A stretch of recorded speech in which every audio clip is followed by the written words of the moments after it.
Hello friends, வணக்கம். வாங்க இன்றைக்கி நம்ம வீடியோவில் சூப்பரான டேஸ்ட்டில் முட்டை மசாலா எப்படி பண்ணுறதுன்னு பார்க்கலாம். இந்த ரெசிபி ரொம்ப ஈஸியாக பண்ணிடலாம். டேஸ்ட் ரொம்ப சூப்பராக இருக்கும். இன்க்ரீடியன்ஸும் கம்மியாக தான் தேவைப்படும். இது ரச சாதம், தயிர் சாதம், ப்ளைன் பிரியாணி இதுக்கெல்லாமே சூப்பரான காம்பினேஷனாக இருக்கும். இப்போ நம்ம இதை எப்படி பண்ணுறதுன்னு பார்க்கலாம்.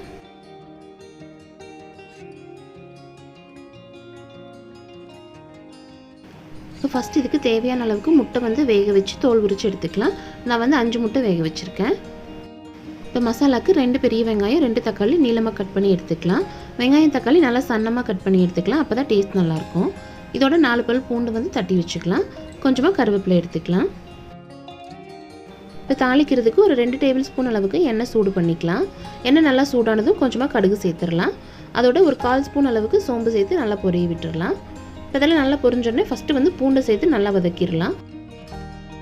இப்போ பூண்டு நல்லா வதங்கி வாசம் வந்தது நம்ம கட் பண்ணி வச்சுருக்கிற வெங்காயத்தை சேர்த்துடலாம். வெங்காயம் சீக்கிரமாக வதங்குறதுக்காக கொஞ்சமாக உப்பு சேர்த்துக்கலாம். ஒரு 1/4 ஸ்பூன் அளவுக்கு சேர்த்துனா போதும். இது எல்லாத்தையும் நல்லா ப்ரௌன் ஆக வரைக்கும் வதக்கிடலாம்.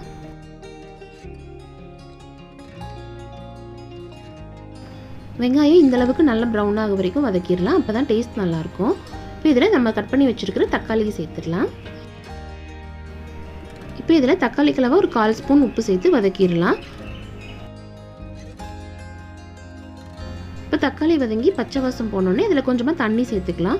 ஒரு 1/2 டம்ளர் அளவுக்கு தண்ணி சேர்த்து இது நல்லா வேக வச்சிடலாம் வெங்காயம் தக்காளியை. இப்போ நம்ம சேர்த்துருக்க தண்ணி நல்லா ட்ரை ஆகி தக்காளி நல்லா மசிகிற அளவுக்கு வதங்கணும். அந்த அளவுக்கு நல்லா வதக்கிக்கலாம்.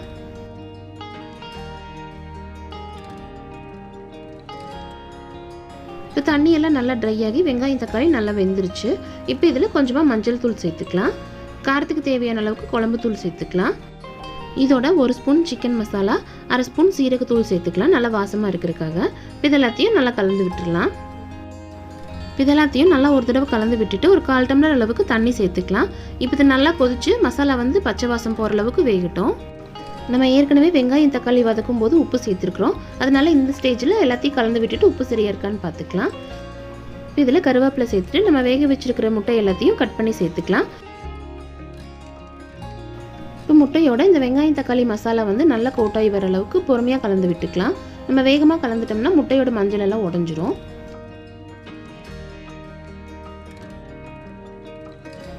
இப்போ இந்த அளவுக்கு நல்லா கலந்து விட்டுட்டு நம்ம கட் பண்ணி வச்சுருக்கிற மல்லித்தழை இதில் சேர்த்துடலாம். இப்போ இதெல்லாத்தையும் நல்லா ஒரு தடவை கலந்து விட்டுட்டு ஒரு 1/4 மணி நேரம் அப்படி மூடி வச்சிடலாம். அப்போ தான் இந்த மசாலா டேஸ்ட் எல்லாம் முட்டையில் நல்லா இறங்கும், சாப்பிடும்போது நல்லாயிருக்கும். அவ்வளோதான், சூப்பராக ரெடி ஆயிடுச்சு முட்டை மசாலா. கண்டிப்பாக ட்ரை பண்ணி பாருங்கள், ரொம்ப சூப்பராக இருக்கும். செஞ்சு பார்த்துட்டு எப்படி இருந்துச்சுன்ட்டு கமெண்ட்டில் சொல்லுங்கள். இந்த வீடியோ பிடிச்சிருந்தா லைக் பண்ணுங்கள், உங்கள் ஃப்ரெண்ட்ஸ் அண்ட் ஃபேமிலிக்கு ஷேர் பண்ணுங்கள். மறக்காமல் நம்ம சேனலை சப்ஸ்கிரைப் பண்ணுங்கள். தேங்க்யூ.